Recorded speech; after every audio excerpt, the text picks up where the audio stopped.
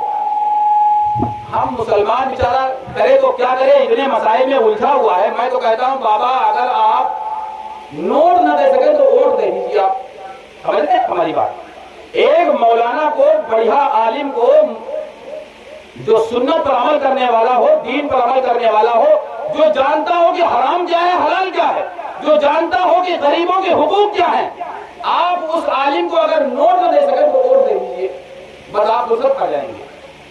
یہ چندہ دینے سے فرصت پا جائیں گے، یہ بھی ایک بڑی عجیب و غریب بات ہے۔ اس وقت چندہ کرنے والے ایک نہیں آئیں گے، کم سے کم سینکڑوں ملیں گے آپ کے دروازے پر۔ کہاں آپ 2-2, 4-4, 6-6 کلو آپ دھان دیں گے؟ بھائی آپ ووٹ دے دیجیے کسی کو، اور ایسے کو دیجیے ووٹ جو یقیناً اللہ والا ہو، جو سمجھتا ہو غریبوں کا حق کیا ہے، بس آپ اسے فرصت پا جائیں گے۔ یہ بات بڑی عجیب لگ رہی ہوگی آپ کو نا۔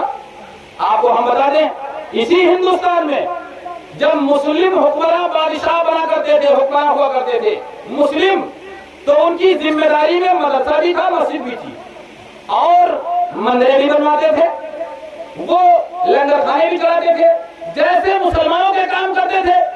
ایک آنے کے برابر بھی فرق نہیں کیا ہے ہندوؤں کو کام کرنے میں۔ مسلم بادشاہ آتے ہیں، اور حکومت کوئی آج تک کی نہیں، 5 سال کے بعد ووٹ ہی نہیں ہوتی تھی۔ 800 سال تک اس ملک پر حکومت رہی مسلمانوں کی، سمجھ رہے ہیں آپ؟ تو جب وہ حکمراں بادشاہ ہوا کرتے تھے تو ان کے ذمہ مسجد بھی ہوا کرتی تھی، مدرسہ بھی ہوا کرتا تھا، تو وہ مسجد بناتے تھے، مدرسہ بناتے تھے، تو مسلمانوں سے چندہ نہیں لیا جاتا تھا۔ 1857 کی جنگ ہوئی، انگریز نے جب مدرسوں کی ان زمینوں پر قبضہ کیا جن زمینوں سے، اوقاف کی زمینوں سے مدرسے کو پیسہ آ رہا تھا، جب انہوں نے قبضہ کر لیا ان پر، تو پھر مدارس کی صورتحال بگڑ گئی، اور جب مدارس کی صورتحال بگڑ گئی تو پڑھانے والے جب تنخواہیں نہیں پائیں گے تو ظاہر سی بات ہے مدرسہ بند ہونا ہے۔ تو ایک نواب رحمت خان ہے جو روہے کھنڈ کے علاقے کے ایک نواب تھے، اپنے علاقے سے 5000 علماء کرام کی تنخواہوں کا انتظام کیا کرتے تھے۔ تو سماج میں جو مالدار ہے، امیر ہے، دولت مند ہے، سب سے پہلی اس کی ذمہ داری بنتی ہے کہ وہ چندہ دے، اور چندہ نہ دے بلکہ وہ تعاون کرے۔ چندہ تو چند لوگوں سے ہوتا ہے، تعاون ہوتا ہے مضبوط، اس کی ذمہ داری بنتی ہے۔ لیکن زیادہ تر چندہ دینے والا غریب آدمی ہے۔